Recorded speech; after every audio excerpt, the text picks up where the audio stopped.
Department of Electronics and Communication Engineering of Guru Jambheshwar University of Science and Technology, Hisar.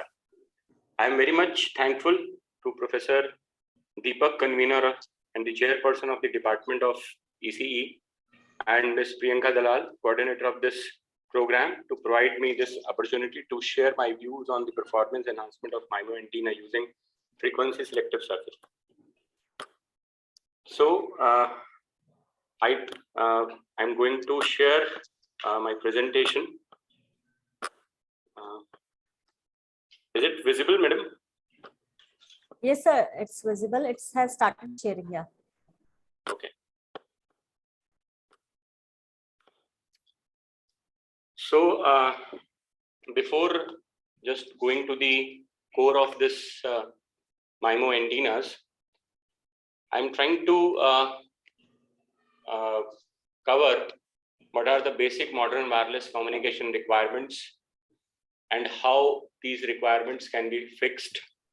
What are the basic configurations of transmission and reception, and what are the challenges in MIMO, and what and how the frequency selective services helps to improve this, the performance of the MIMO antennas, and what are the various factors that affects the performance of the frequency of the MIMO antenna while we are using the frequency selective surfaces. What are the basic types of the frequency selective surfaces? What are their applications, and how we can combine the MIMO with the frequency selective surfaces? We will discuss that, and some review I will provide that how the researchers across the globe have proposed their design using for MIMOs for performance and enhancement using the frequency selective surface. So then at the end, I'll propose some basic design of microstrip antenna and how we can improve the performance of the antenna using the frequency selective surface. So firstly, I'll start with the modern wireless communication requirements. As you know, in today's environment, the first basic need is the high data rate, that we are using the antennas in mobile phones for not only for the talk purpose, it is also for the internet access and other users. So therefore, there is a requirement of high data rate. Not only high data rate, the another emerging advantage is the reliable transmission and reception of the data. If you only provide the high data rate, but there is a loss during the transmission and reception, then there is no use of it. So it is very much necessary to have the reliable transmission and reception in simultaneous with the large channel capacity, so that the channel on which you are transmitting or receiving the data, that should be reliable enough, that supports the high data rate. So that all depends upon the channel capacity. And the other very much requirement is the faster communication. There are various factors that affects when the signal is transmitted from the transmitter and it is received at the receiver, which creates the delay. So the communication delay has to be minimized. So these are the basic 4 core requirements of the modern wireless communication systems, which are very much needs to be focused to understand the futuristic requirements. And the best solution, best possible fix to fulfill these requirements is the multiple input, multiple output communication. Because MIMO not only provides the full duplex transmission and reception, but it supports all these kinds of things like high data rate, reliable transmission and reception, and with a large channel capacity with minimized delay. But there are certain shortcomings are also there in the MIMO. For example, the basic problems in MIMO is the isolation requirement. There is a low isolation due to large mutual coupling, due to the you can say adjacent mounting of the resonant elements. The second is signal leakage due to the surface wave propagation, because when the number of elements are placed adjacent, then the surface wave propagates, and the surface wave due to the one component interfere with the surface wave due to the other component, and that creates a large signal leakage. So these are the other challenges in the MIMO that we need to overcome in addition to the fulfilling the modern wireless communication requirements. So therefore, the objective while you are designing the MIMO antennas is the mutual coupling reduction, improvement in the system capacity, and minimizing the correlation between adjacent radiating elements. So while a designer design a MIMO antenna, he or she needs to take care of the basic thing is that is the reduction in mutual coupling that occurs due to the adjacent placement of the MIMO elements, and needs improvement in the signal system capacity. So in order to understand the basics of the MIMO, that why we choose MIMO, how the MIMO will fulfill the modern wireless antenna requirements, how we can improve the isolation, how we can reduce the mutual coupling, the basic things one by one we need to understand. And in this, the first is the SISO systems, that is single input, single output system. In single input, single output system, as you can see, there is one transmitter and one receiver in between and the signal is transmitted through the channel. So the advantage of such a kind of system is that is very easy to install and it is a low cost system. But there is a signal degradation due to the multipath propagation, as you can see over here.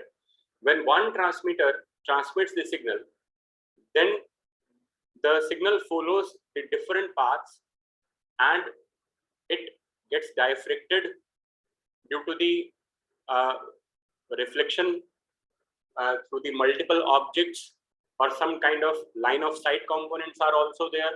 Some reflection path or diffraction paths are also there. So when the signal received at the receiver, it has the kind of different faded components are there. So in order to, as you can see, there are different faded components received on the receiver, or you can say that different components of the signal with the varying attenuation are received on the SISO system due to the multipath propagation. So this problem can be fixed using the diversity. Diversity is basically when a signal is transmitted through various independent paths towards the receiver, so that every signal components fade differently. Fading is basically the variation of the signal attenuation when it transmits from the transmitter to the receiver. So when different components, or you can say when the signal is transmitted through the various independent paths towards the receiver, then each signal components fades differently. That is the possible fix, that is the solution of the multipath propagation. Because when the signal receives through the independent paths, so we can say that every signal component cannot fade simultaneously. So every component is faded differently. So at the receiver, we can pick up which is less faded component. So this reduced the chance of the simultaneous fading, thereby increasing the link performance. So diversity is one kind of technique with the help of which the problem introduced due to the multipath propagation can be reduced. So or you can say the problems of the multipath propagation becomes the solution with the help of the diversity. The basic techniques of the diversity include the time diversity, frequency diversity, and space diversity. In time diversity, the same signal is transmitted from the transmitter towards the receiver at different times. So when the signal received at the different times, so the best out of the component can be extracted.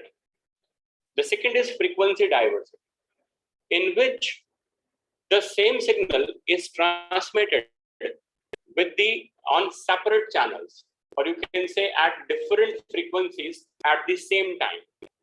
That is called as the frequency diversity. In this way, when you transmit the same signal at the same time with different on different frequency channels, then there is a less chance of this fading, and we can increase the link performance.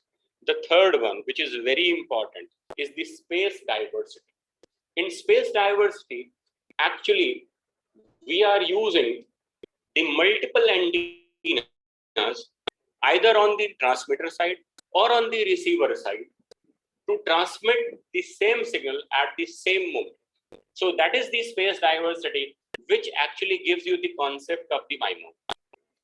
So in order to better understand the concept of the multiple antennas used at the transmitter side or the receiver side, we need to understand about the single input, multiple output configuration and multiple input, single output configurations.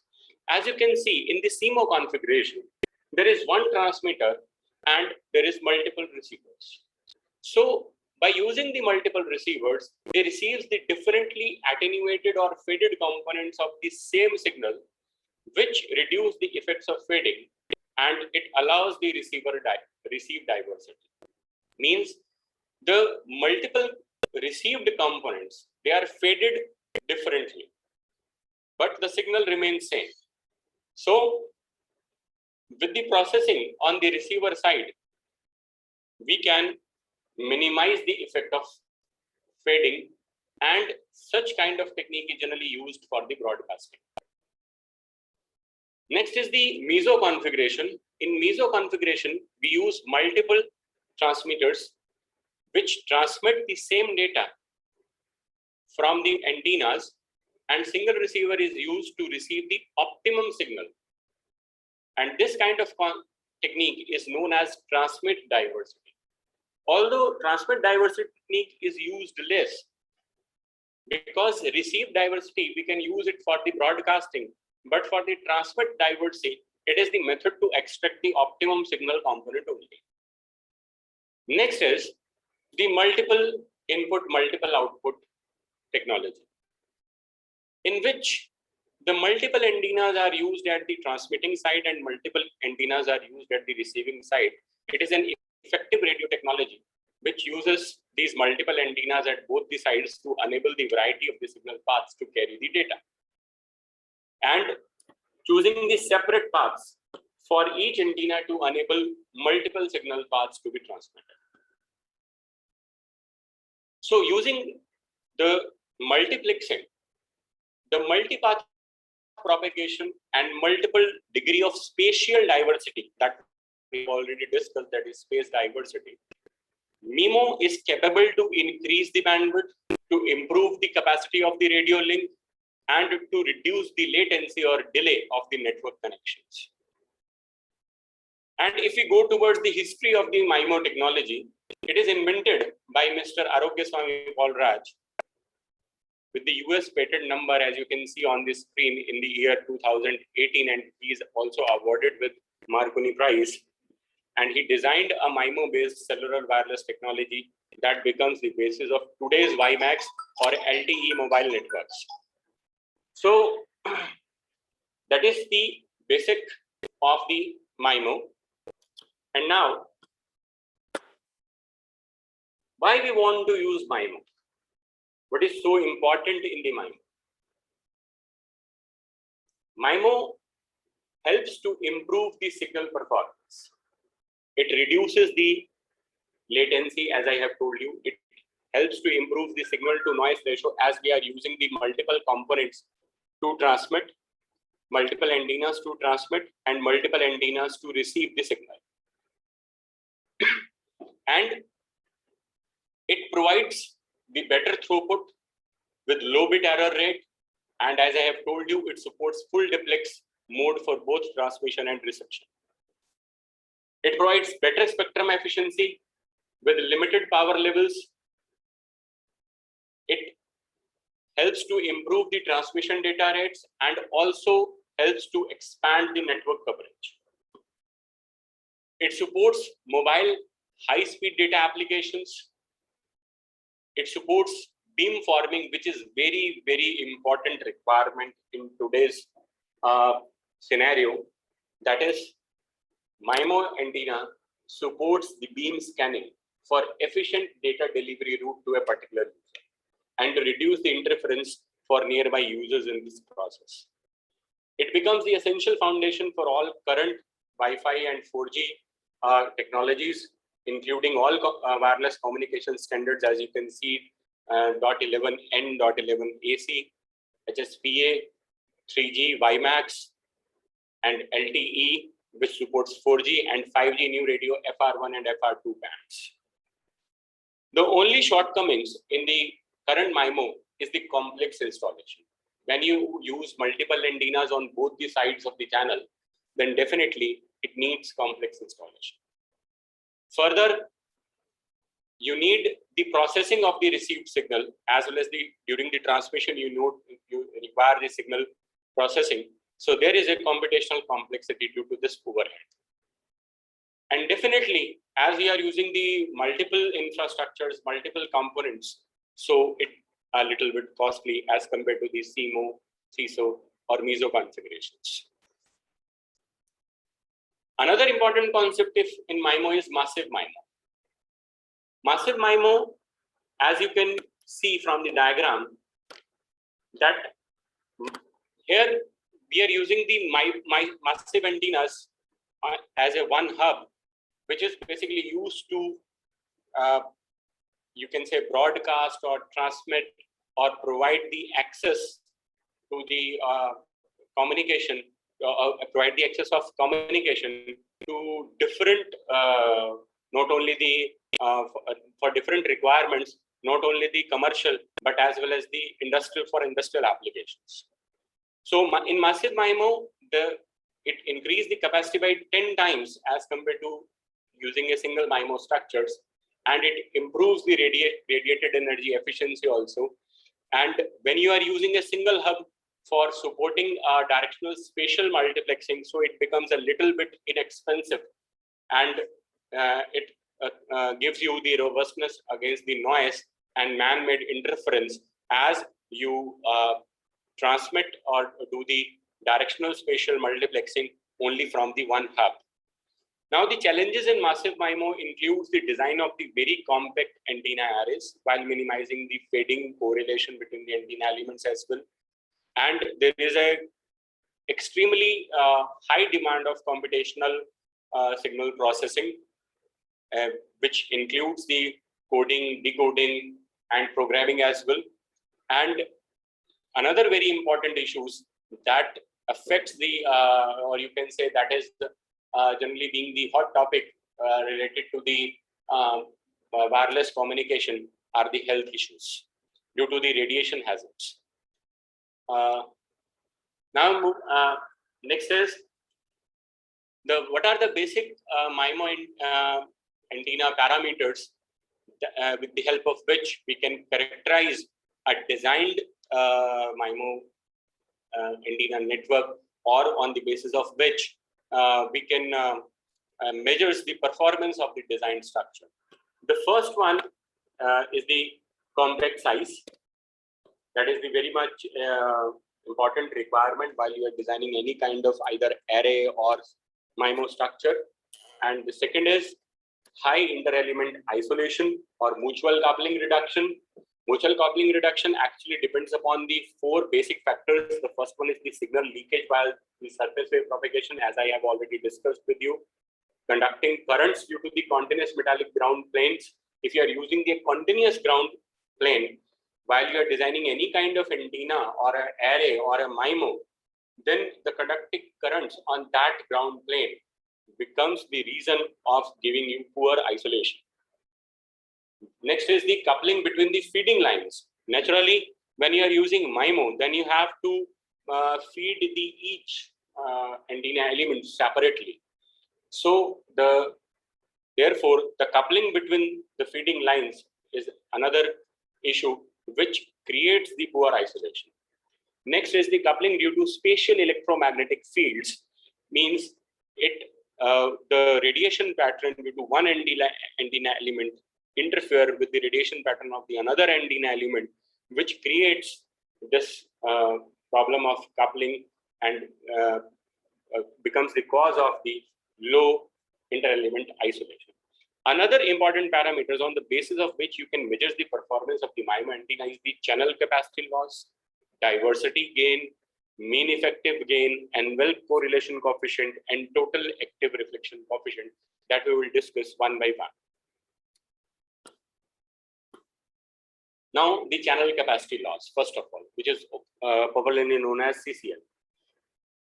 Channel capacity loss actually defines the upper limit of the message rate to which a signal can be constantly transmitted over the communication channel, up to which rate you can transmit the signal. And practically, for a better MIMO performance, it should be less than 0.5 bits per second per hertz. And it can be calculated, as you can see, the equations I have provided over here, and that all depends upon it is the equations are given here for the 2-element MIMO antenna. So that all depends upon the return loss and transmission loss, and with the help of which the channel capacity loss can be calculated. Next is the diversity gain. Diversity gain, as we have discussed about the diversity, that diversity you can achieve by the receiver when multiple versions of the transmitted stream through the different channel interact.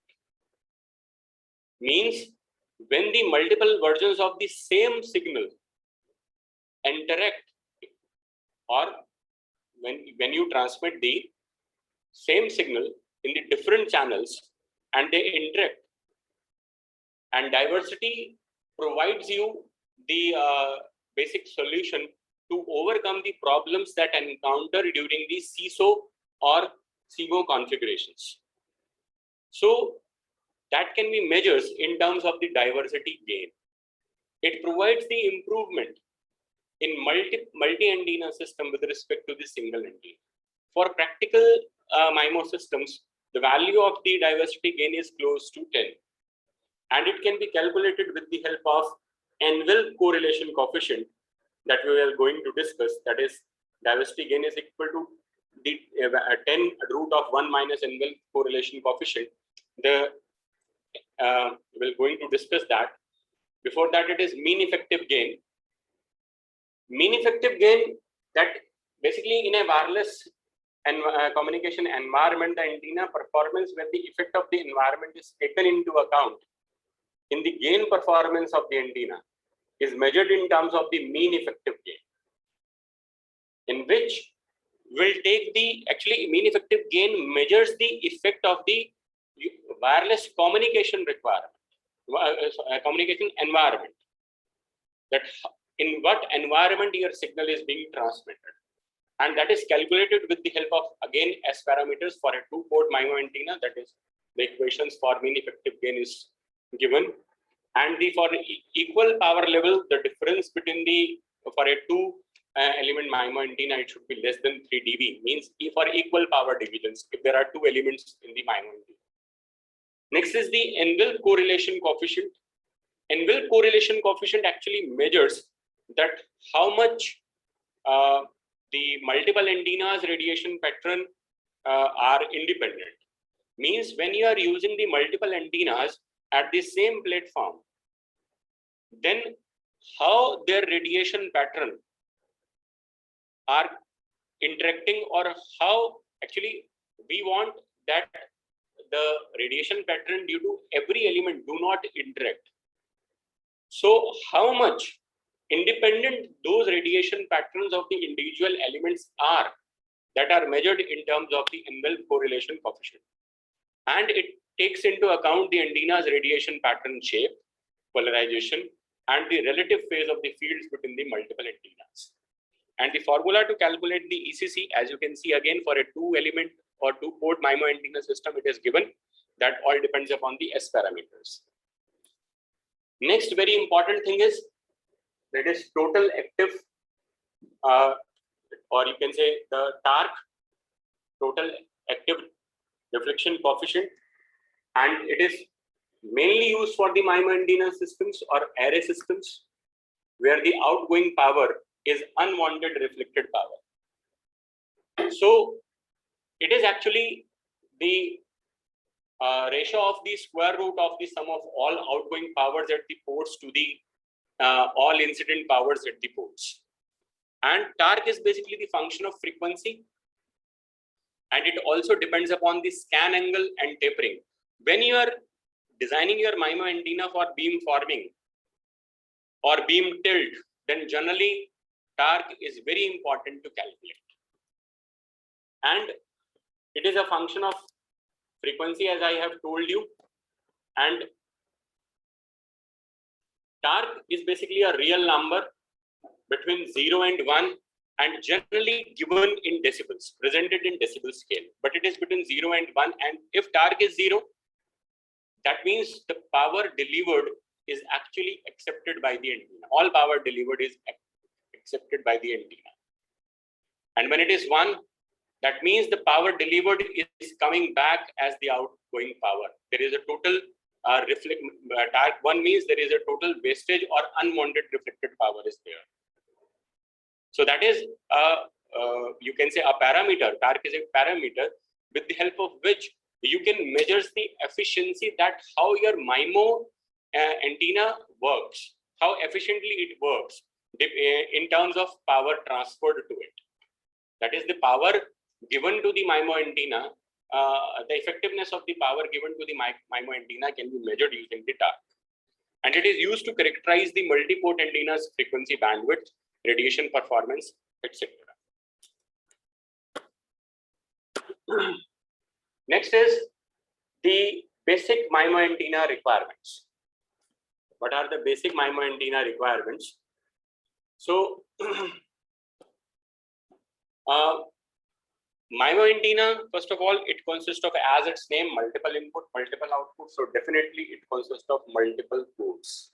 So when we talk about the isolation, isolation means port to port isolation, which is very much necessary. I'm not talking about the field isolation or radiation pattern isolation. When we say isolation reduction means that is a reduction in the port to port isolation, and the pattern interference is measured in terms of the correlation coefficient. Please make it clear that when we talk about isolation, isolation is port to port isolation, and when we talk about the field interaction of the adjacent antenna elements, then the envelope correlation coefficient comes into picture, which measures that interaction. So that is why all the ports associated with the MIMO antenna should share the same impedance bandwidth, and the value of the ECC must be less than always 0.5, which measures the closeness of the radiation pattern, the interaction of the close radiation pattern, and the isolation between the ports should be more than 12 dB. That is the basic requirements of the MIMO antenna. Basic practical, or you can say just I'm giving you the thumb values of the ECC, of the isolation that should be there while you are designing the MIMO. The first is MIMO antennas, all the ports associated with the MIMO antenna should share the same impedance bandwidth. ECC value must be less than 0.5. The isolation between the ports should be more than 12 dB, and the MIMO antenna should possess spatially separated radiation parameter. The basic common strategies that are generally adopted in today's environment to design the MIMO antennas includes the PFA structures or slot elements. PFA structure is basically a compact structure, planar inverted F-type arrays. That is a very basic, common kind of strategy to design antenna. But these days, such technique is also used to design the MIMO structures. And second is the use of multi-layer designs to make the overall area compact for MIMO structures. Means one antenna element is designed on one layer and the second orthogonal to it is designed on the second layer. That is a very good very popular technique to make the elements isolated from each other as well as giving them MIMO performance. Next is the orthogonal radiation pattern. Means you have to design your MIMO antenna elements in such a way that radiation patterns of each element is orthogonal to one another. So the interference in the radiation pattern of the MIMO and the elements becomes nil. That is called as the multi-mode configuration that is very popular these days to design the MIMO structures. Another are the splittering resonators or interdigital capacitor loaded coplanar waveguide fed monopole MIMO antennas are also have designed these days. So except that the common wideband radiating elements like use of H, F, U, LV type slots in direct form or inverted form for antennas or from the ground are basic strategies to design the MIMO structures. Next is the basic reduction of the you can say the how we can overcome the problems of the MIMO. That is generally methods or the reduction of you can say the basic isolation techniques that can be done, or reduction of mutual couplings that can be achieved with various techniques that are popular. The first one is use of decoupling network. Decoupling network is an additional network that has to be designed in simultaneous with the MIMO antennas to avoid the mutual coupling or to reduce the mutual coupling. But there is a problem of narrowband behavior in the decoupling network. Means it achieves the mutual coupling reduction, but for only a particular frequency or for only a narrow band. The another major problem with the decoupling structure is it's a complex one. It operates on the basis of reducing the coupling of either E field or H field, not both. So there is a that is a problem with the decoupling network. Another popular technique is use of high permittivity and thick substrate. When you use high permittivity and thick substrate, the first of all, it increases the dimension of the antenna, first of all. And second, it causes the change in the radiation pattern of the MIMO. So that is the problem with that. Although you reduce the mutual coupling with by using the thick substrate or high permittivity substrate, but at the cost of change in radiation pattern or at the cost of the increase in size. So the third one is use of EBG to prevent the surface wave propagation towards adjacent element. Actually, EBG, the use of EBG is a traditional method to avoid the surface waves, but it creates the area consumption or space consumption. Because when you use EBG, you create the vias in the structure. So that increases the overall space. Next is the use of defected ground structures. There is no problem if you create defects in the structures. Some kind of slots you can use. There are different kinds of types of DGs that can be utilized and at the back side of the ground plate. But it creates the backward signal leakage, especially when you are using the slot structures. When you are creating the slots in the ground, then there is a problem of the backward signal leakage. Next is the use of symmetric feed network to support the or to suppress the mutual couplings between the feed lines. So symmetric feed network is one of the method to avoid the coupling between the feed lines, but it creates the design constraints as feasible for specific designs only. Because let's say if you want to design the MIMO antennas which consist of more than 4 or even 5 elements, let's say for 10 elements, then the design constraints are in such a way that the symmetric feed network design becomes creates the area consumption, because you need a special area to design a symmetric feed network. So sometimes it is seen that some are using the power divider networks for feeding the MIMO antennas. There is no problem. You can use that power divider networks, Wilkinson power divider you can use to feed the MIMO antennas. But when you use such kind of power dividers, that is basically a symmetrical feed network.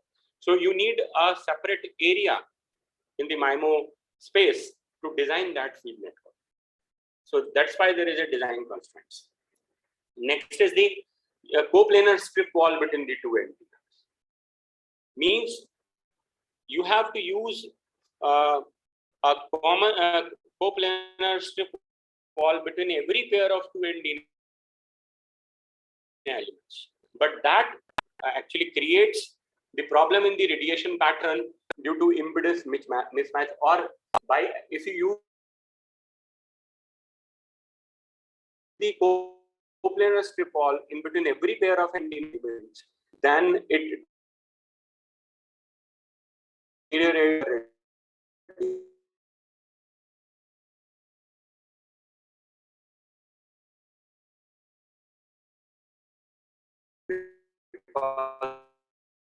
impedance mismatch of frequency selective surfaces or meta surfaces or metamaterials.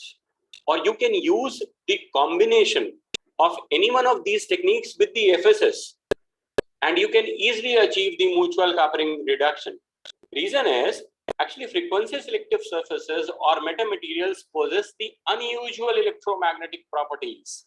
So they can be used as super straight. So you can tune the coupling for near as well as far fields as per the requirements. So that is the best way to reduce the mutual coupling. So the combination of the frequency selective surface with any of the previously reported techniques can also be used for the reduction of the mutual coupling.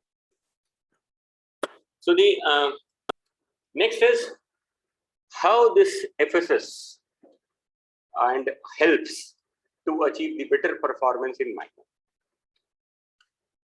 I'll say straightforward first of all, then I'll explain it that how it will do that. If you use the frequency selective surface in MIMO, it provides you the isolation enhancement, bandwidth enhancement, along with the RCS reduction and mutual coupling reduction as well. As you can see, frequency selective surfaces are such kind of surfaces. They can be partially reflecting surfaces, they can be AMCs, they can be symmetric structures, they can be conducting arrays, and they can easily be pasted on the walls. And once you have pasted on the walls and you operate your antenna hub on one side, then with the help of this frequency selective surfaces, you can provide the reliable, secure, and power efficient communication in indoor as well as outdoor scenarios. And using the frequency selective surfaces, or you can say reflect arrays, particularly I should say tunable reflect arrays, you can transmit or distribute the power or signal at different locations of the of your you can say like in an office or some indoor environment or some outdoor environment, because they can easily be placed in or on the walls or the ceilings of the buildings. So once you try to solve the radiation over that reflect arrays, they can broadcast it to the different platforms of the you can say your region. So that increases the security, that creates the high data rate, that shows the efficient power transmission with the minimized interference and with a no delay even.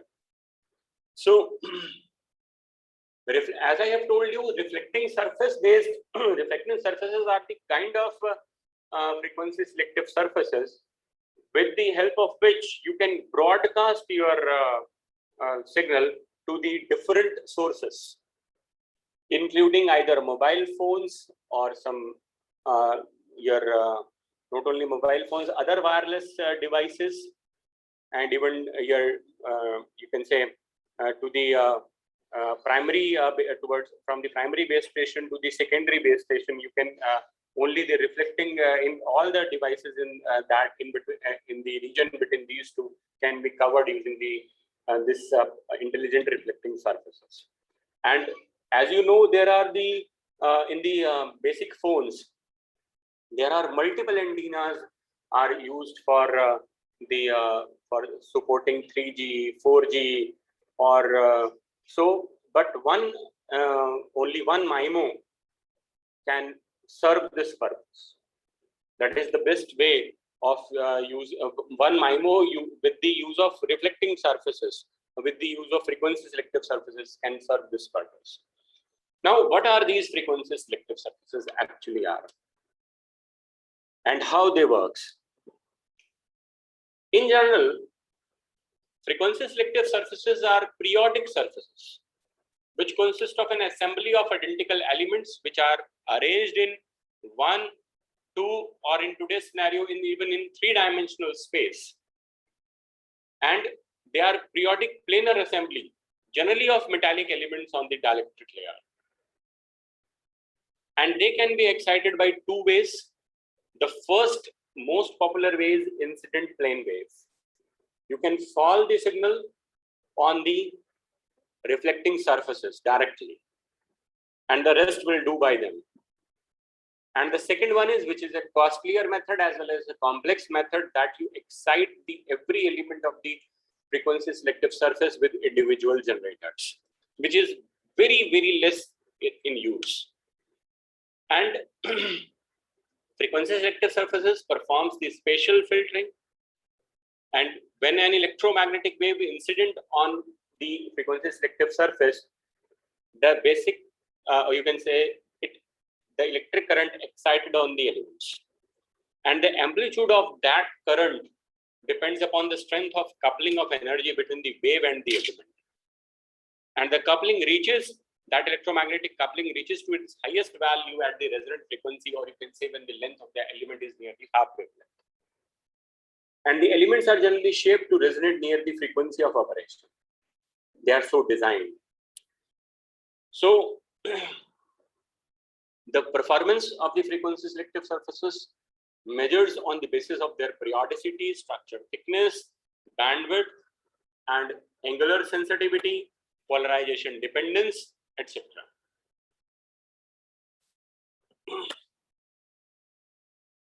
And they are classified in majorly 4 groups.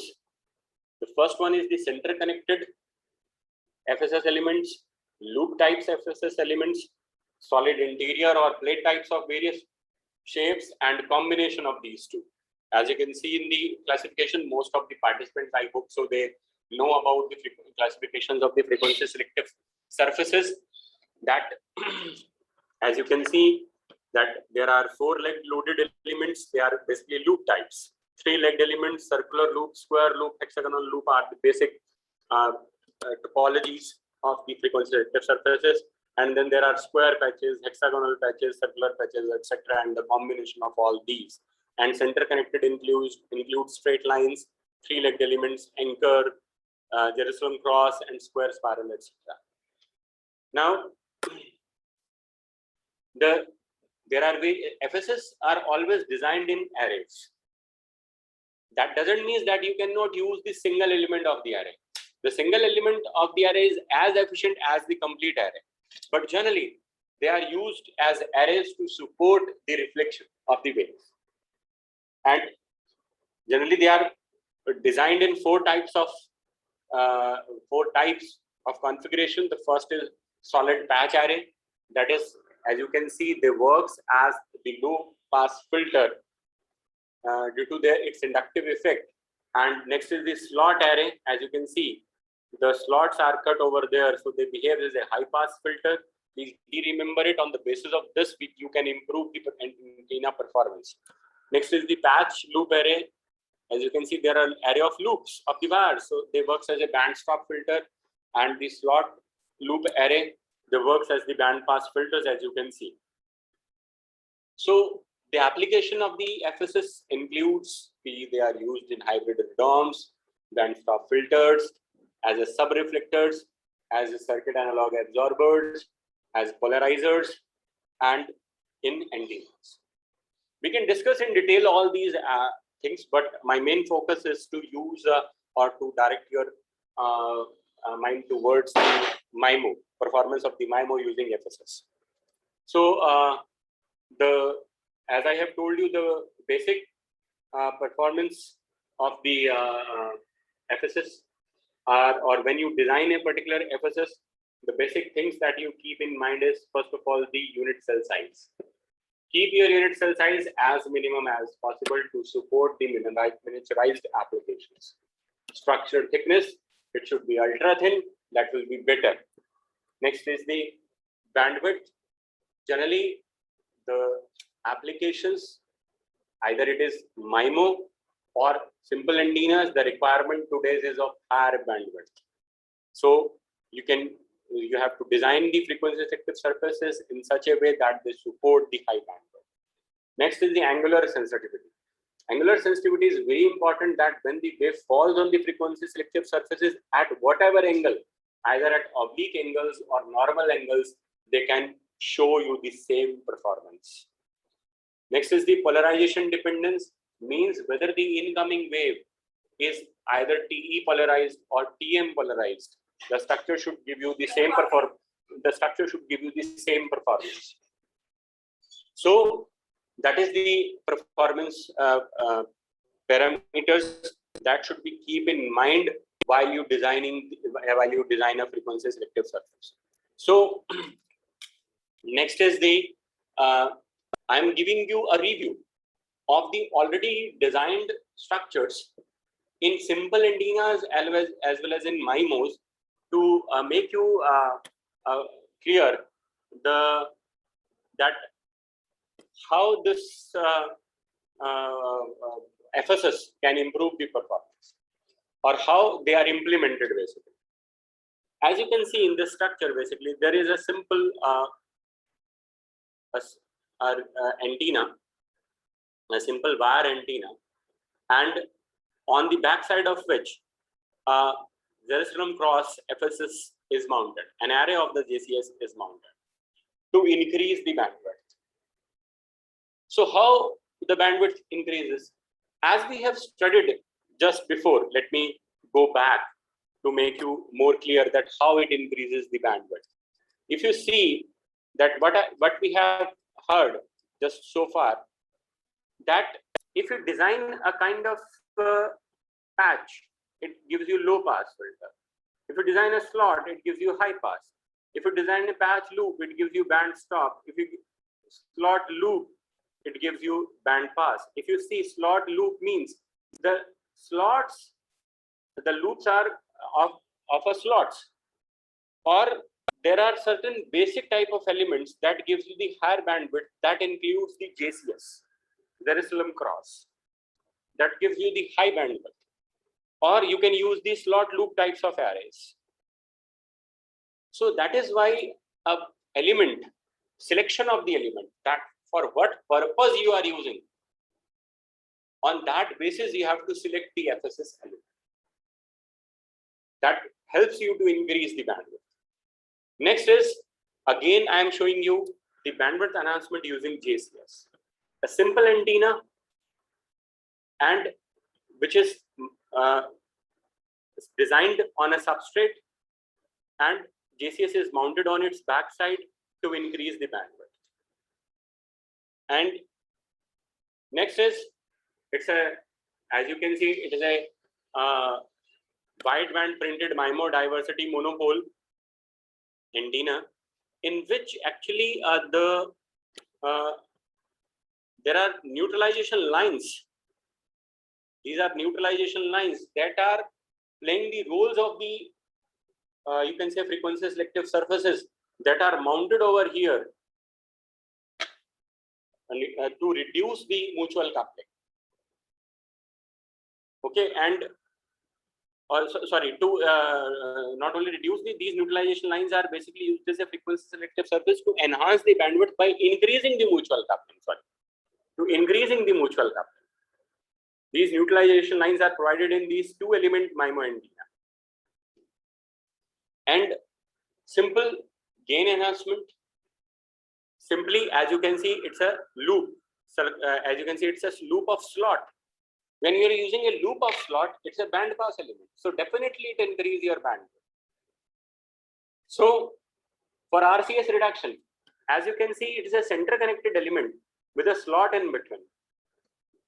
So such kind of element, if you want to observe that how this kind of element, as you can see, helps to reduce the RCS of the antenna, then you need to understand the element that you have designed, that is designed over here. It's a center connected element, as you can see, and there is a slot over there. And if you go back to understand this, generally when you use the slot loop or slots are there, it gives you high pass or band pass kind of things. So when you want to reduce the radar cross section, so we need a such kind of structure that when wave falls on it, then instead of radiating or instead of creating the reflections, it gets either absorbed on it or either transmitted to the other side. So that is why in the center connected elements, they provided a slot over here in a symmetrical way to give a path to the incident wave which falls on the surface, and it is transmitted on the other side. So next is the isolation enhancement of a MIMO slot antenna with DGS. As you can see over here, a dumbbell shaped DGS slot is used. Although while you are using the DGS and creates a slot over here, then we have already shown that there is a disadvantage of using the DGS. But if you create the DGS in a symmetrical way, then it plays the roles of the frequency selective surface. And by creating the slot, the isolation or port-to-port isolation can easily be achieved. Next is, it's a kind of frequency selective surface which is used for polarization conversion. If you see, this is a kind of frequency selective surface which is designed diagonally. When you design a structure diagonally, so when a wave falls either in TE polarization or TM polarization, then after reflection, it changes to the another polarization. So that creates a polarization conversion, and polarization conversion kind of FSS are very supportive in reducing the RCS, because when the wave strikes on that, then after reflection, they change its polarization so that no longer be received on the transmitter. And that enables to reduce the radar cross section.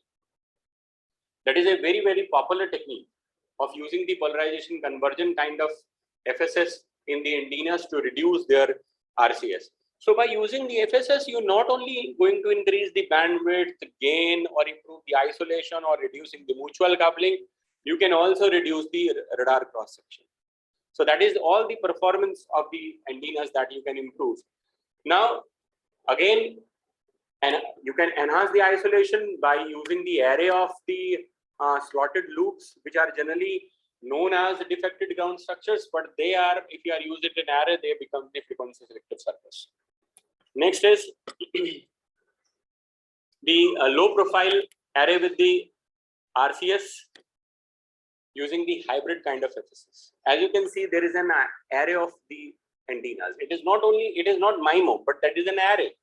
So there is a combination type of frequency selective surfaces used for the pass band. There is a cross as well as the patch, as you can see. So we know that patch is a kind of low pass. We know that.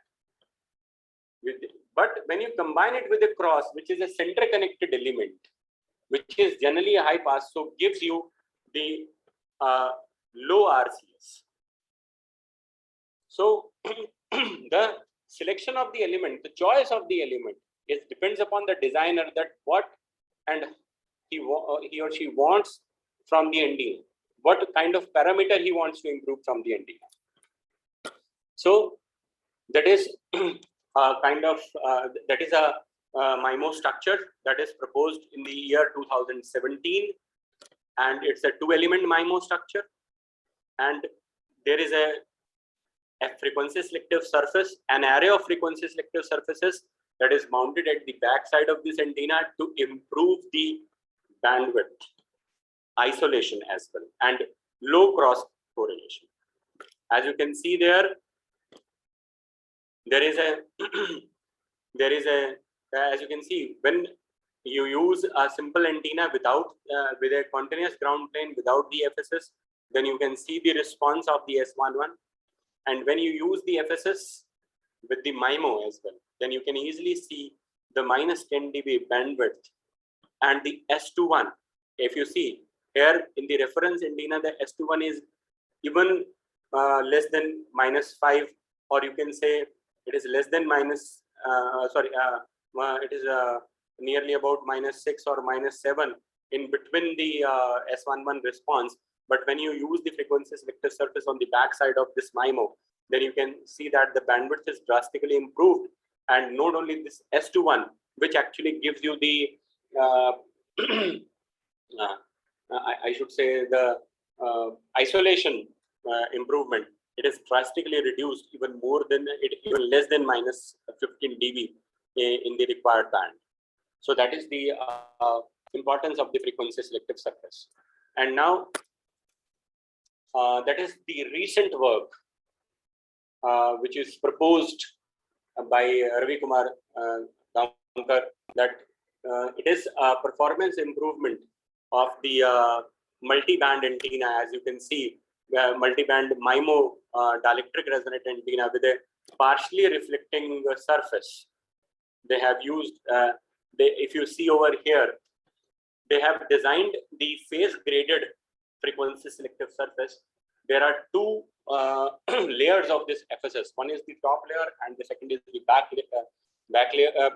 bottom layer. On the bottom layer, they have simply designed the patches of circular patches, array of circular patches, and on the top layer, if you see, that is partially reflecting surface 1, 2, or 3. They have designed it with the different radius or different diameter. The circles are designed, that is called as a graded, with the help of which you can see the bottom surface is designed with the circular patches, which will actually, the patch is basically a capacitive form, and the top side consists of a circular apertures, which will form the inductive grid. So you can control the reflection magnitude as well as the phase of the partial reflecting surfaces, and it helpful to create the beam tilt.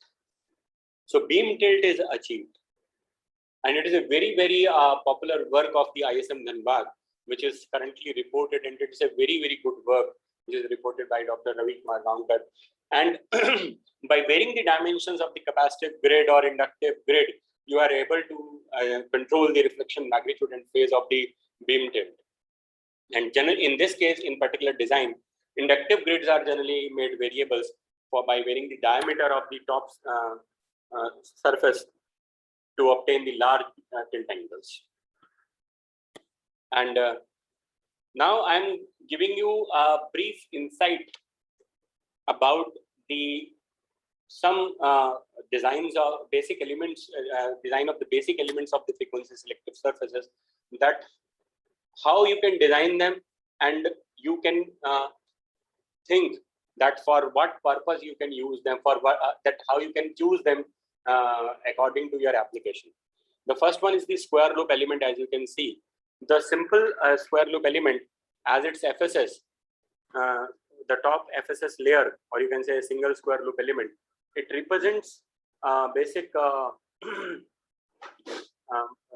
combination of the series connected inductance and capacitance connected in the shunt branch, and the substrate is represented by the shunt connected capacitors and series connected inductance, and that can be calculated by the formulas that is given in different you can say different books or different articles published, and with the help of which you can calculate the inductive and capacitive effects.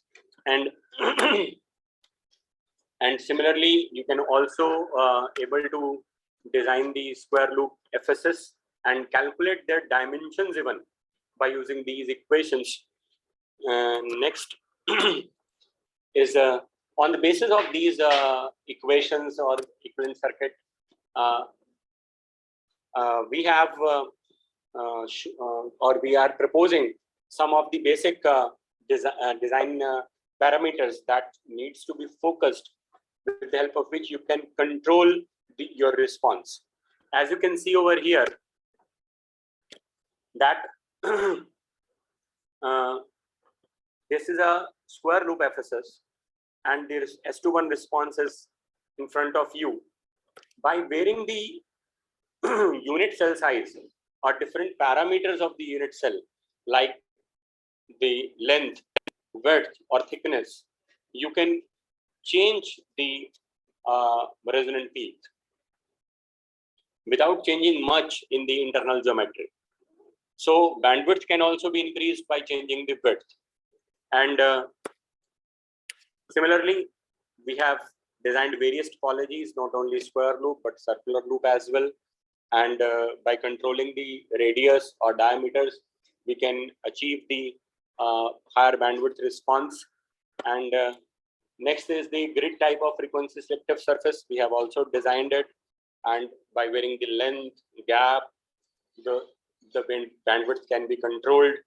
And combinational elements are also being designed to achieve the dual band scenarios. Similarly, if you combine the grid and square loop, the dual band can also be achieved. And let me show you now how this study of designing the different topologies, either it is square loop, circular loop, or grid type, or combinational, can improve the MIMO. So before going much deeper into it, let's start with a simple microstrip antenna. Let's say you have designed a microstrip antenna, and by the standard formulas, and you achieve this much response of the return loss. Then how this can be converted into MIMO. MIMO, as you can see, there are two elements in the MIMO. Just we have placed it one along with the other. This is the basic one. We have placed the second one along with it, and as you can see, the response of S11 for both the elements S11 as well as S22, both are same. That is the first requirement while you design a MIMO. Okay, and see the S21 now also. When you design the two elements, then S21, which gives you port-to-port isolation, that needs to be definitely discussed. As you can see, although the port-to-port isolation S21 is less than or nearly minus 10 dB, which is not so good, not so bad. It's at the marginal level. So next is, when you combine this MIMO with the FSS structure, this is the designed FSS. If you see over here, that is the designed FSS, in which we have used the combination of two square loops. There are two square loops, or you can say there are two slots. One is the square loop slot, and there is a square slot at the center of it. As you can see, there is no problem in it, and an array of it which are connected with each other. And you can see, please, it's a very important, while you combine the FSS with MIMO, our purpose over here is to reduce the isolation, is to increase the isolation, to reduce the cross correlation, to increase the bandwidth. That is the basic aim while we are selecting this frequency selective surface. So as you can see, the response of the MIMO reference antenna for S11, it is nearly at 5.1 or 5.2.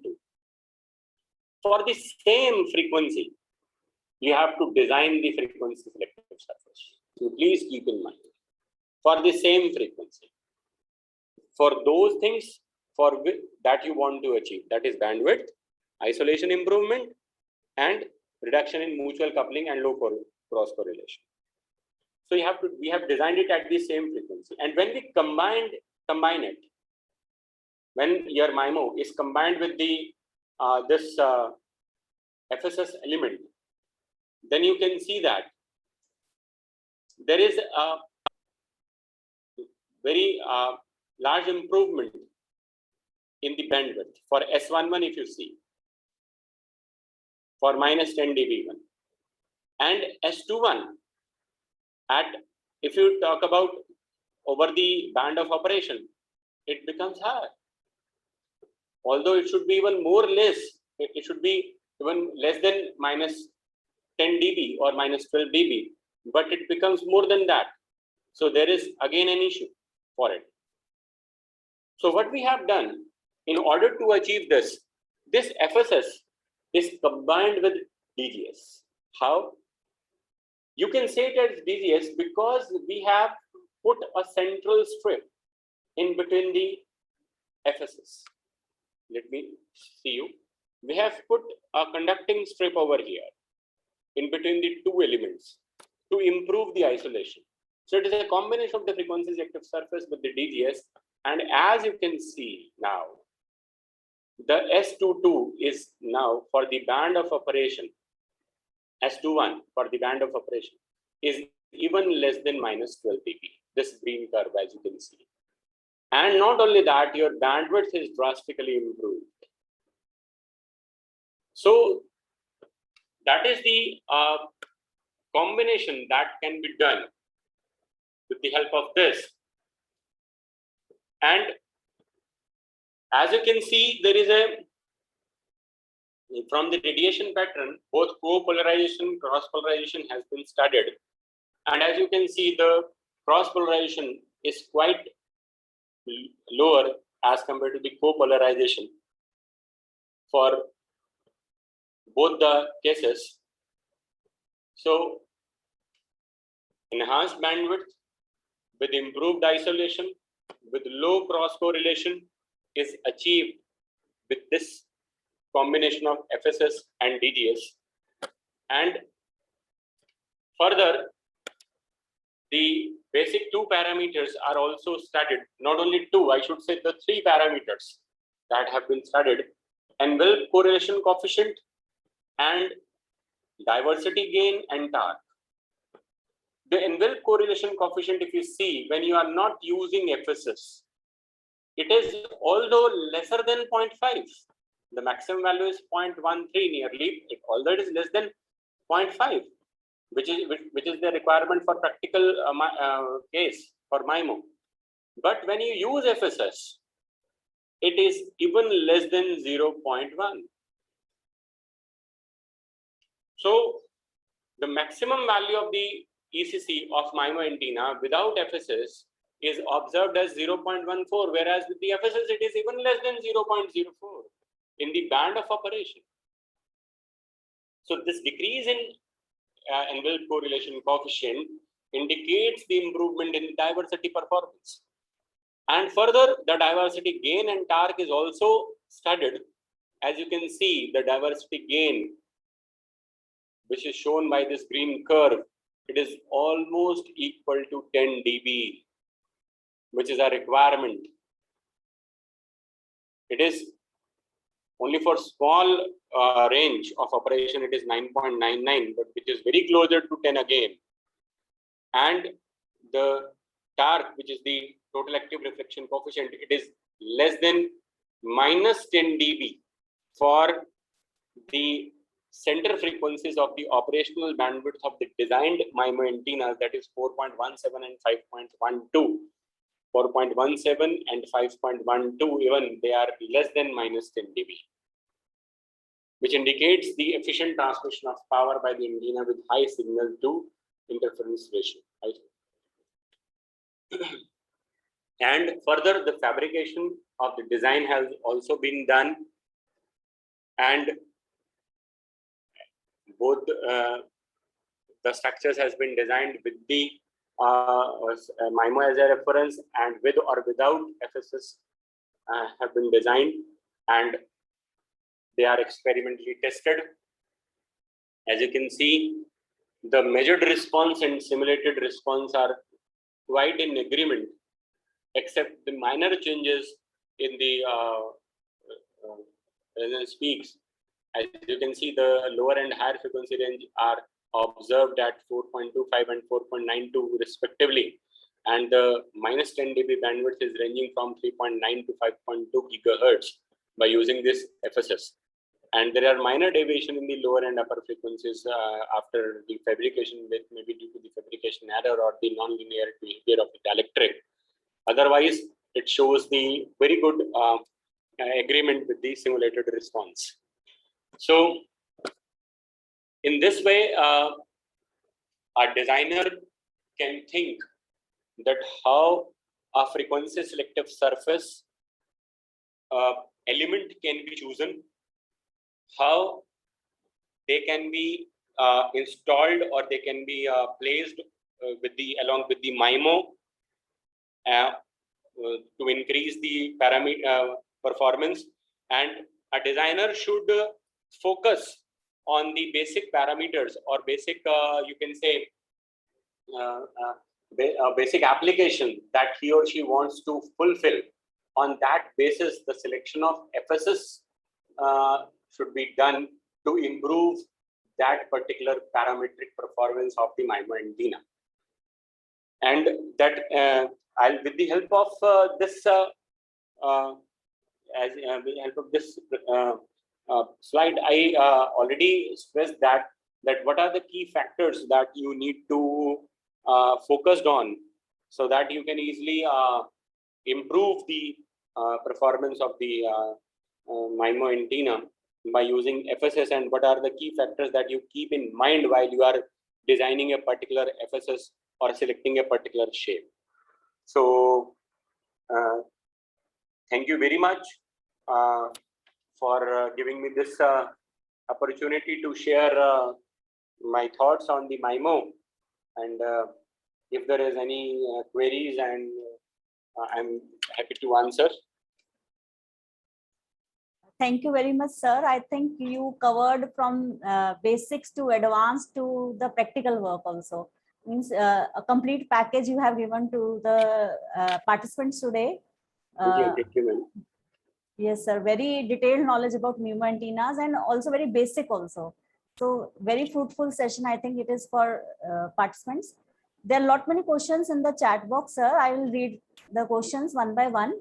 And after that, I will open the house for discussion. Yes, actually, I'm also seeing that there is one question.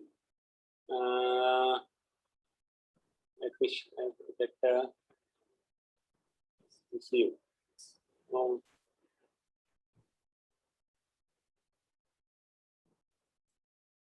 Can multiband operation of a MIMO antenna can be referred as frequency diversity, sir? Yeah. Yes, sir. Yes, sir. Yeah. Okay. Actually, frequency diversity, that when you are transmitting the same signal on different channel at the same moment, at the same time, that is called as the frequency diversity. So multiband operation means if you are one single antenna or one element of the MIMO, as you have seen in my presentation, that I have designed a 2-element MIMO, and both are working at the same frequency. So if you initially designed a dual band antenna, and then you are making a MIMO for that dual band antenna, then I should say it is not a frequency diversity, because your single antenna is working at the dual band. But if you are using the multiple antennas and each antenna is working on the different frequencies and transmitting the same information, then I should say it is a frequency diversity.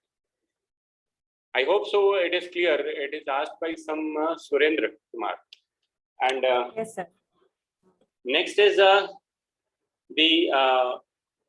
there is one question. Let me see that. It is TARC should Questions on be near TARC. to Yes, zero sir. Yes, for better performance. How we can calculate using HFSS? Okay. Actually, sir, there is an you have to implement the equation of the TARC. TARC is having a formula that I have shown you. You have to implement that equation in the HFSS. Actually, our question is that it is to be implemented, how we can calculate using HFSS.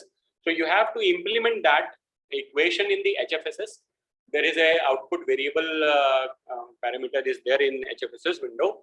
You have to where you can put your equations as well, and then you have to simulate your design, and then you are able to calculate this TARC using HFSS. Is that are you satisfied? So actually, right now I have muted all the participants. First, you answer the queries of the chat box. Then we will open the participants for to unmute. And next question is Mrs. Suguna. Okay, so how much is the typical angle of incidence for angular insensitivity? Actually, typical angle of incidence for angular insensitivity for FSS or meta surfaces is 45 degrees sufficient if you designed a symmetrical element. Because if your design is symmetrical, then after 45 degree, it gives you the same behavior. For example, if you design a diagonal element, as I have shown you in my slide, that is a polarization conversion FSS, then after 45 degree, it totally changes its behavior, because when polarization changes, it's not a symmetrical structure, it's a diagonal structure which is not which doesn't possess the fourfold symmetry. So angular sensitivity, it gives you the angular sensitivity, not insensitivity. So when you want to test a particular frequency selective surface, then the minimum requirement to check its angular insensitivity is the 45 degree. Please check it for the 45 degree minimum. You can, if you, that is for the polarization.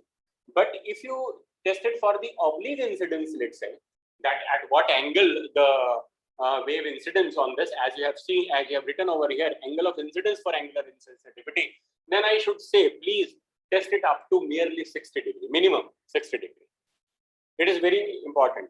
60 degree is very important, because if your design, if you bend the wave up to 60 degree, or means the wave reaches incident on your structure at 60 degree, then it is too inclined, it is too oblique, that after that, if we talk about 75 degree, and then it is closer to 90, in no ways most of the researchers will go to test it up to 80 degree.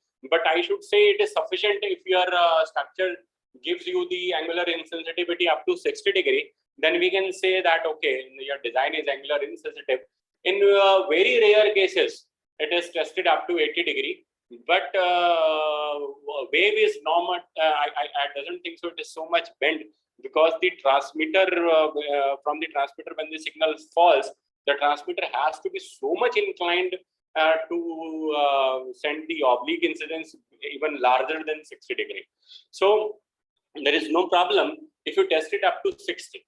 And if you somebody demands it, then we can go for 75. Otherwise, there is no need for that.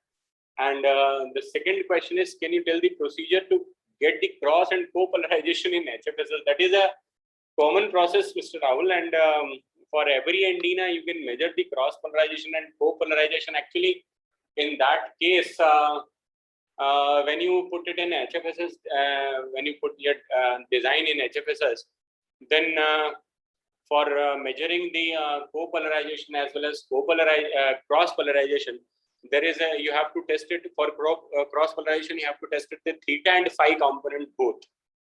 Okay, theta and phi component.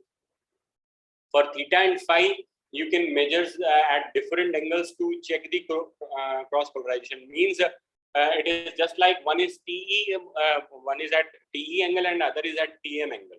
Transverse magnetic angle means or simple in simple relation, it is a theta and phi relationship.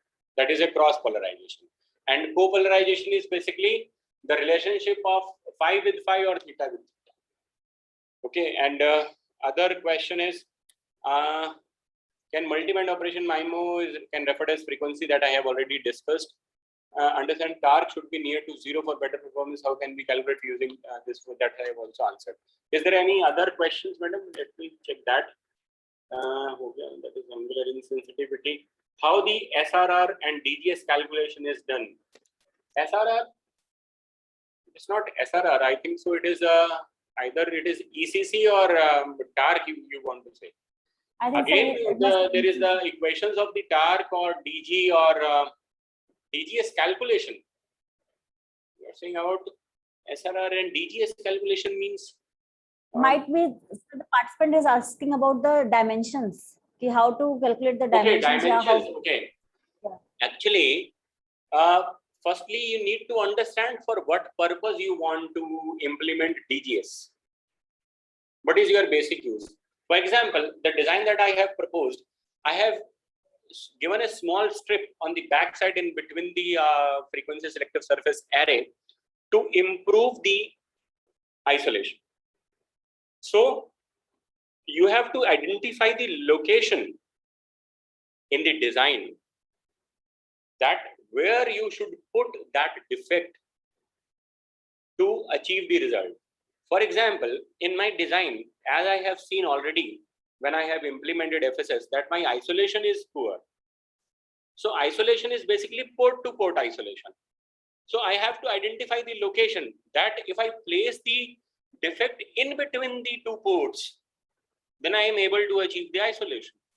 That is why when I have firstly identified the location, then I have put that defect on at the center of that, and I am able to achieve the you can say the port-to-port isolation. So you have to identify first of all the location where I have to put the defect, and once that location is identified and you have put the DGS over there, then you have to simply increase or decrease or optimize the dimensions of that defect to get the desired result.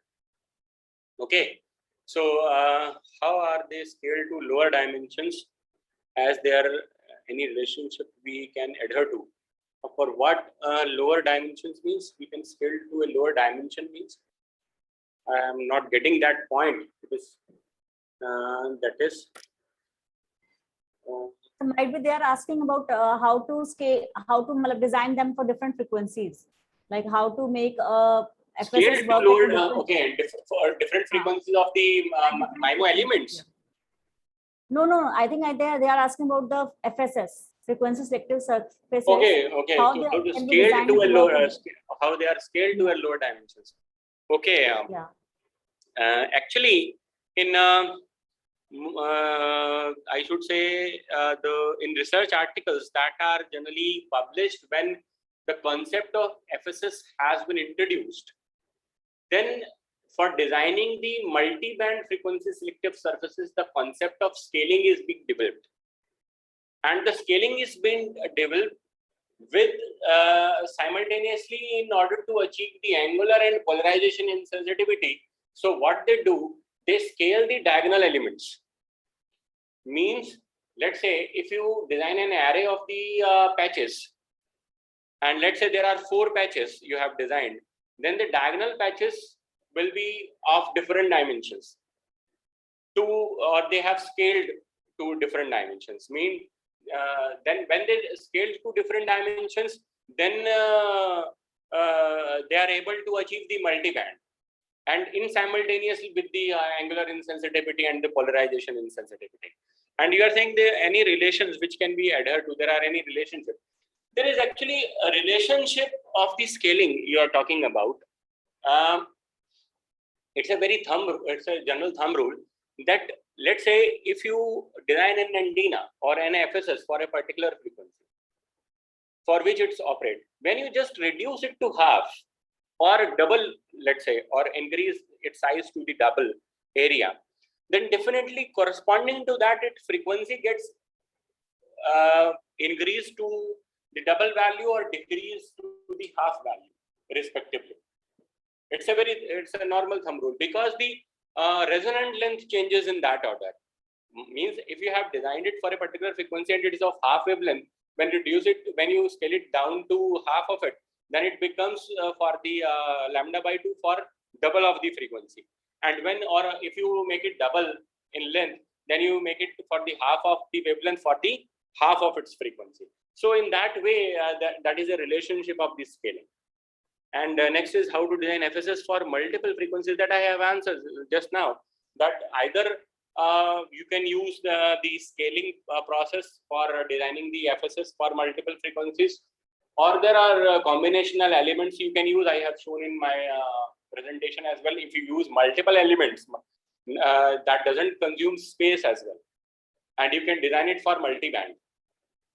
But if you use the scaling, means you have designed an array and you scale it that your one unit cell becomes consists of many elements. Because let's say if you are using the 4 element in one unit cell and you scale the diagonal elements, then your one element size of the one unit cell will increase. But if you use the multiple elements in a single unit cell, then without increasing the size, you can achieve the multiple frequencies for FSS. Okay, what material we have to select for FSS? Material. Generally, conducting material is used to design the FSS surfaces for FSS. Generally, conducting element is used, and the dielectric are the common dielectrics that are generally used. That is Rogers, FR4, and other kind of dielectrics you can use that are similarly used for the antennas you can use. Okay. What is the minimum distance between the two antennas? Okay. That depends upon this requirement of that depends upon the isolation or cross correlation. So you have to optimize that distance.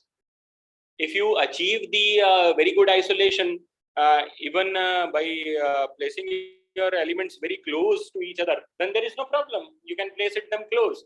You have to optimize that distance. That is why it is called as port-to-port isolation. Na? So how to excite a FSS element in any EM simulator? Okay, whatever be the simulator is, to excite the FSS element, you need the periodic boundaries. You need the periodic boundary condition. You have to apply the periodic boundary conditions. If I am talking about HFSS, you need master-slave boundaries over there, and port excitement should be there. And in case of CST, it is a PBC conditions are there, periodic boundary conditions are there.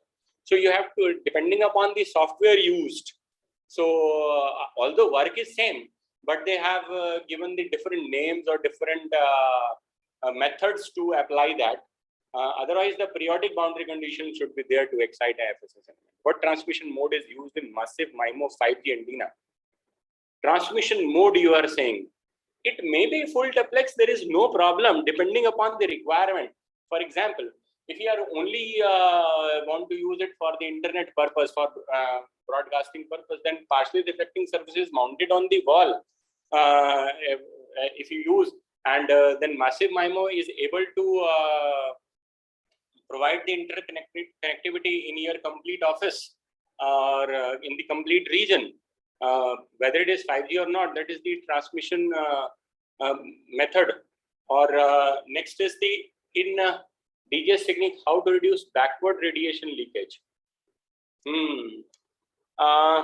Actually, backward radiation leakage is the problem with the DGS when you use these slots. Okay, when you use the slot over there. And if you are not using slot or another kind of FSS you have implemented, then this backward radiation leakage can be avoided. Okay, and as I have shown many examples in my presentation, that FSS can be used to even reduce the RCS. So no doubt it can reduce your backward radiation leakage as well. Next is what exactly we should, where exactly we should place FSS structure between ground and substrate. No, not necessarily. In most of the structures presented so far in antenna, I am not specifically talking about MIMO. In antenna, the ground plane is replaced by the FSS. But that is not necessarily the way. Again, that depends upon the requirement. As I have shown you the design, which is just published by Dr. Ravi Gaonkar from ISM Dhanbad. He uses the partially reflecting surface or FSS of 2 layers above the dielectric resonator, at the top layer of the electric resonator, because he is using that dielectric resonator antenna for beam tilt. So for what purpose you are using it, that decides the placement of the FSS, that where should be it placed. Generally on the backside for a common antenna, but it depends upon the application very much. So I have designed an antenna for 3.5 GHz, but it resonates at 5 GHz. How to shift the band? Okay, first of all, you have to check the dimensions of the antenna. So when you have designed it for 3.5, it should work on 3.5. Na? So definitely you have to check the dimensions of it. And next is, can we use split ring resonator in MIMO?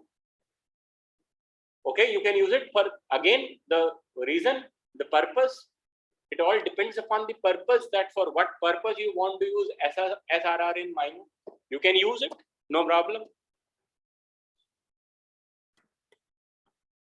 Is there any other queries? There are no queries in the chat box, sir. I just allow the participants to unmute themselves. So if they want to ask any query, then they can ask. So I have allowed you participants. If you want to ask any particular query, you can ask. Good evening, sir. Good evening. Hello, sir. Yeah. This is Suguna, sir. Happy to hear your voice in the webinar, sir. I attend Okay, your, thank you. I just yes, sir. read your name and then I recognize you. Yes, sir. Yes, sir. Yeah. Sir, if you use FSS as a superstate, what is the typical height that we have to maintain above the antenna, sir, in terms of lambda? If you want to use it as a super straight, na? Yes, sir. Yes, sir. Okay. What is, Actually, yes, any super straight, not only FSS, when you try to mount it above the antenna, na, you have to check the null points of the radiation, where the wavefronts make the null point. You can place their super straight. Although in software you can optimize it by placing it again and again, but general the thumb rule is at about lambda by 4, which gives you the null point. Is the reason behind it. If you see the lambda by 2 point, a simple lambda by 2 resonator. In a lambda by 2 resonator, if I talk about the distribution of current, there is a voltage node at the lambda by 4 point, and the current nodes is at the lambda by 2 at both ends. So at field node, generally the placement is done for the superstrate, as I have the idea about it. Maybe you have to study it, or you have to check it through the literature. yes, sir. So another thing is, how could we include angle of incidence with respect to mathematical modeling, sir? How could we justify angle of incidence with respect to EM mathematical modeling, sir? Means you want to ask that how you want to change the how you change the incidence angle in simulator, basically. No, sir. How could we prove angle of incidence in mathematical modeling? So this angle of incidence In is going to affect mathematical modeling, you are asking. Yes, sir. Yes, sir. You have to give the value of theta. Yes, sir. Yes, sir. Let me show you. Let me show you. Okay. Let me show you. Is my screen is visible to you? Yes, sir. Yes, sir. So if you see this equations, as you can see, there are certain values of the inductance, capacitance, and there are F1 parameters or F2 parameters are there. these parameters, when you go in deeper, see the literature for these equations, then their values is calculated for a specific angle always. You have to give the value of theta as well as phi. While you design an equivalent circuit for the frequency selective surface, let's say, generally for normal incidence it is preferred. Okay, but otherwise you have to give the value of theta and phi for in mathematical model to check the value of to check the your response for different angles. Is that clear? Yes, sir. Sir, yes, sir. Yes, sir. So what may be the value of phi, sir? Huh? Hello, sir. Phi value, sir. Hanji, please repeat. Sir, what is the possibility of using machine learning algorithms to the MIMO antenna, sir? Because But finally, there is a very, I should say, it's a very important these days, and people are using it. Machine learning or deep learning in MIMO antennas, or not only MIMO antennas, in antenna technology for designing or calculating the field patterns and estimating the field patterns, for estimating the isolation in between the adjacent elements in MIMO, for estimating the or reducing the mutual coupling between the adjacent element of MIMO. Machine learning is very important these days for in antennas, and I think so one of the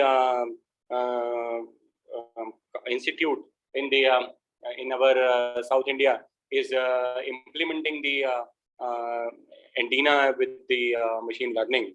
It's very relevant question, sir. It's very important. You can use it. Definitely, you have to use it, I should say. sir, even if you use that machine learning algorithm, finally we need to fabricate, na, sir. So, I mean, finally we need to fabricate and we have to test it. But what is the scope of using the machine learning algorithm, sir? I mean, we are having the parametric analysis in the so many simulation softwares. Yeah. And what is the specific difference between this? I mean, applying the machine learning algorithms and the parametric analysis? Because finally we need to fabricate and we have test, na, sir. Yeah. So, what is the scope of using that machine learning algorithm? That okay, I mean, you are saying when we do the optimization in software, then why to go for the machine learning? You are saying? Yes, sir. Yes, sir. Yes, sir. Actually, sir, machine learning is basically, I think so, or as I have studied so far, that not only for optimization purpose you are using the machine learning. Machine learning is a self-learning algorithm. You have designed, using machine learning, you are capable to design an antenna which can work differently when you want. Okay, you are talking about the fabrication, that once you have fabricated, then how you can change its configuration. Okay, that you are saying now. Then what is the concept? There is a concept of reconfigurability as well. Okay. The peoples are moving for the reconfigurability. If you achieve that reconfigurability with the help of machine learning, that I think so, that is the best part. Okay, sir. I mean, if when we apply these algorithms, I mean, we need data sets, na, sir. But how do we get the data sets for the antenna design? When you design, please repeat. Sir, how do we get the data sets, sir? I mean, whenever we apply this machine learning algorithms, we require data sets. Okay, data set. Yes, sir. Data sets. Sir, I think so. That much kind of study I have not done, that from where you get the data, but I give you an idea about that also. That you are asking about the data set for the learning algorithm. Okay, Yes, learning algorithm. I asked it.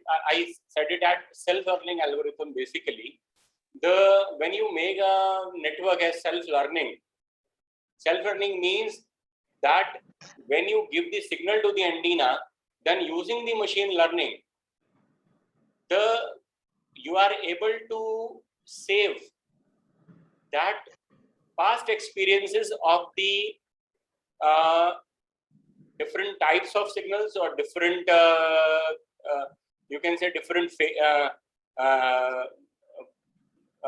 different data related to the signal that is given to the antenna for transmission as well as during the reception case, and that saved data will becomes the useful for the further transmission, for further and for further reception when you use the same antenna. So that data set will be initially, for initial purpose, you need to design it once using the machine learning, but after that the antenna will do the rest of the things, and it's keep learning on from the past experiences. I think so. Okay, thank you very much, sir. Sir, Dr. Deepak Sood, sir, could I answer for that question, sir, with your permission? Please, sir, please. Yes, sir. Generally, there is a Kaggle website is there, sir. From that, we can download a website, Kaggle. Okay. So another option is we can, whenever we are using CST or HFSS, generally we are going to check again directivity and S1 parameters or no, sir. Yeah. From that we can, there is an option for export, export option is there, sir. Export and import options are always there in HFSS and CSP. I Yes, think sir. so. You can export the data, no problem. You can import the same data to the outside, no problem.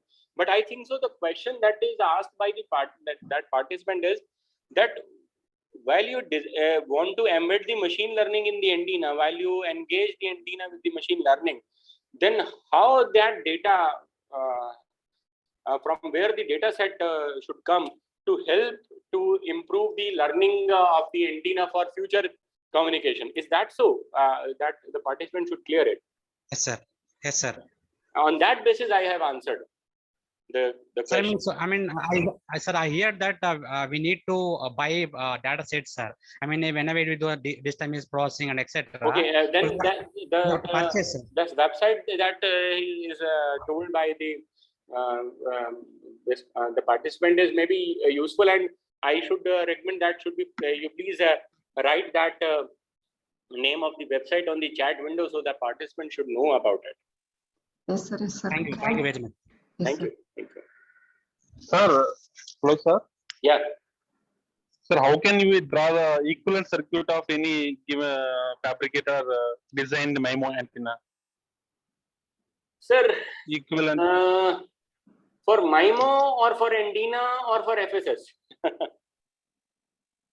for MIMO antenna, sir. For MIMO antenna, how can we draw the equivalent circuit? Actually, sir, MIMO antenna, generally, if you talk about the equivalent circuit, actually, you have to firstly study about the equivalent circuit of a simple antenna. Okay. Simple microstrip antenna. Okay. And as you have seen, the basic requirement in MIMO is the high isolation. So when Yes, you sir. place one element with the other element, definitely if there is a very good isolation, there is no interference between port to port, or there is a very good port to port isolation, there is a very good low cross correlation, there is a very good envelope correlation coefficient, then I think so the one antenna should not get affected by the working of the other antenna. Yes, In sir. that case, the MIMO is basically just like the let's say if you have an equivalent circuit for one antenna, that is suppose I am just taking an example that let's say there is an inductor and capacitor which is connected in parallel for one antenna, then the same circuit is connected in cascade. Yes, sir. In cascade, or one after the another, in such a way that one should not interfere with the other, or the radiation pattern of one should not affect the other. They can be connected in cascade. As of now, Yes. I can say, because I have not done so far this kind of things, and I am just telling you only by considering or keeping in mind the MIMO behavior, because in MIMO antenna, the two elements are just placed in such a way that the working of one will not affect the working of the other. So when you mount the equivalent circuit of one antenna with the other, you have to place in such a way that they get excited or they get the same input for every element without interfering the other. So that may be in cascade, or that may be in parallel for if I'm talking, if we said about the voltage case. So that depends upon the also in excitation, that what kind of excitation you are giving, and that should not interfere with each other. Okay, sir. Thank you. Okay.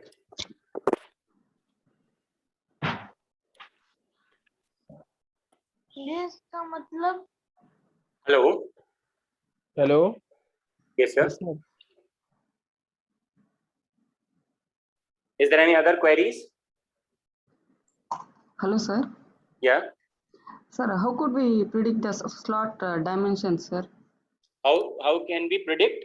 Slot dimensions, sir. Slot For what purpose? to reduce the surface waves, to enhance the bandwidth, like that, sir.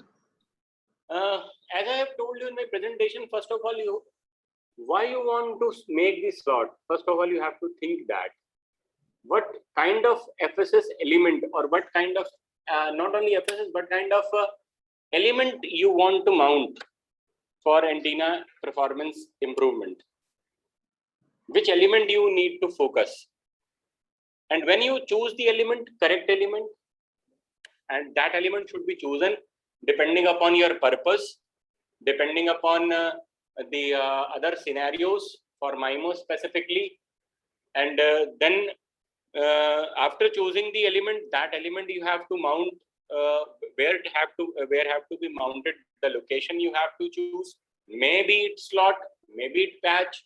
So when you choose the location, when you choose the element, then after that you have to optimize its dimension in simulator to get that, or to get the best output from that, or other thing that you can do in modern scenario, that as you have listened the question of machine learning, that can also be done with that also. Yes, sir. Yes, sir. Okay. Thank you, sir. Hello, sir. Yeah. Sir, for MIMO antenna, how can we define the polarizations, sir? Or we can define the Polarizations. sir. I'm not able to hear. Can you write? How can Yes, He's sir. asking Sir. about polarization. Yes, I'm Polarization. asking about polarization. polarization for what purpose? For antenna or FSS? MIMO antenna. For MIMO or antennas. Sir, MIMO antenna, the polarization is same as in the simple antenna. You have to check the polarization. You have to check the co and cross polarization. Co-polarization is you have to check very carefully, and cross so that it should be better than your the cross polarization.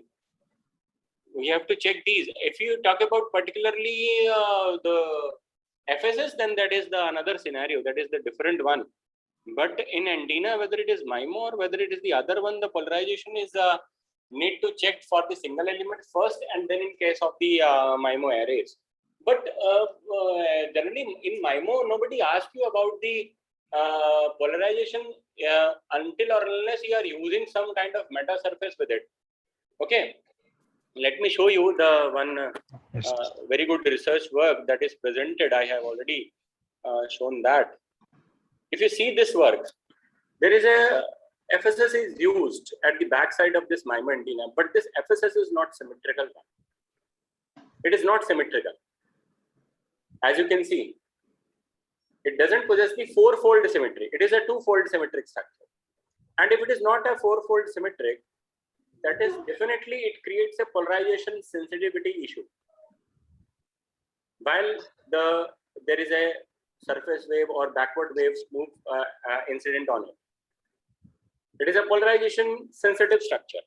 But the structure that I have designed, if you see over here, if you see, this is one cell, this is one unit cell. If you see, it is a four-fold symmetric structure. It is a polarization insensitive FSS.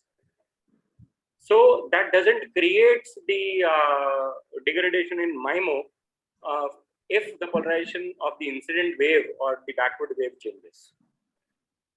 So in that way, I can relate it with the MIMO. Otherwise, the polarization for the antenna is in this you can calculate in the same way as in the other. You can calculate. Are you satisfied with that?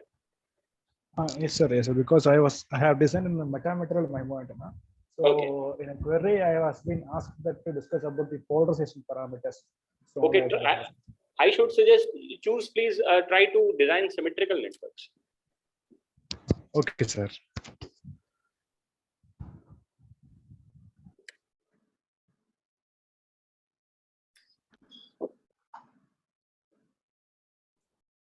I think, sir, we should conclude today's session.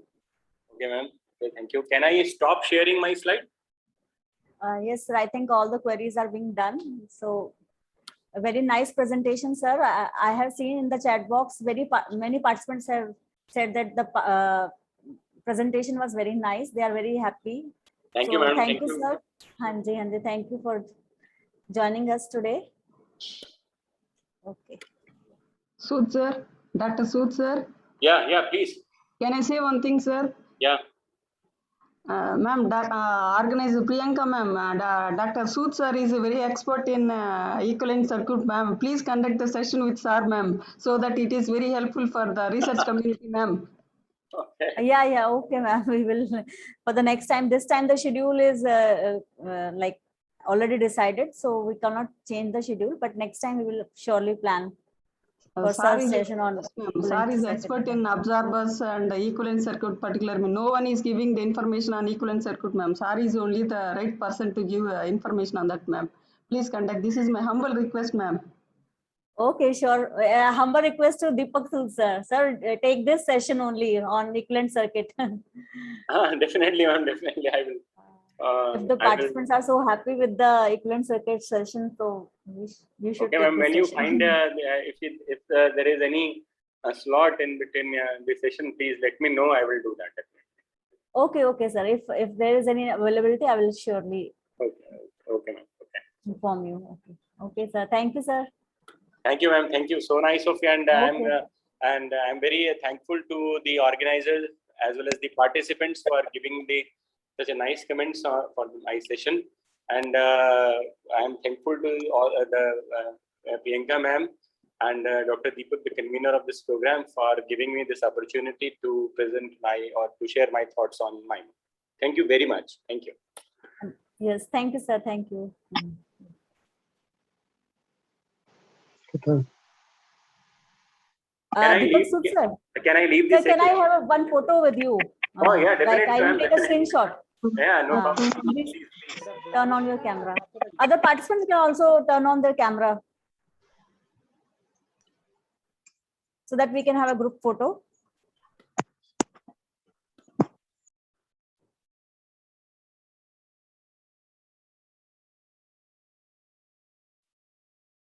Yeah, thank you so much, participants. I have taken the screenshot. So thank you, sir. Thank you, ma'am. Thank you. Thank you very much. Okay, sir. You can leave. Yes, sir. Thank you. Participants can also leave for today's session. Tomorrow we will meet at 9:15. And those who have not marked their attendance, kindly mark their attendance. Yes, you can leave. All of you can leave. We will meet tomorrow at 9:15 a.m.